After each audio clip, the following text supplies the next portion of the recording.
Isang laban lang, pero napakalaki ng pahiwatig nito. Sa October 21, 2026, maghaharap ang Los Angeles Lakers at Golden State Warriors sa unang laro ng bagong NBA season. At sa pagkakataong ito, wala na si LeBron James sa Lakers. Si Luka Doncic na ang magiging sentro ng koponan, habang si Stephen Curry naman ang muling mangunguna sa Golden State. Mas interesante ang matchup na ito dahil hindi lang ito laban ng dalawang popular na koponan. Isa itong unang malaking pagsusulit para sa bagong identity ng Lakers. Sa mga nakaraang taon, bawat laban ng Lakers at Warriors ay konektado kina LeBron at Curry. Ngayon, ibang kwento na.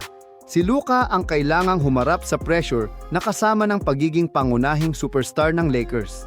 May dagdag na dahilan para abangan ang laban dahil noong nakaraang season, Warriors ang nanalo sa kanilang opening night matchup laban sa Lakers, 119-109.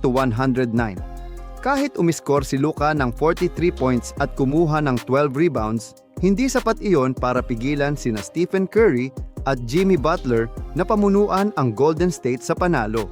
Ngayon, mas malaki ang tanong. Kaya bang magsimula ang Lakers sa isang bagong era nang may statement victory laban sa Warriors? Para kay Luka, hindi lang ito tungkol sa pagkuha ng mataas na scoring numbers. Kailangan niyang ipakita na kaya niyang kontrolin ang isang Lakers team na wala na ang veteran leadership ni LeBron.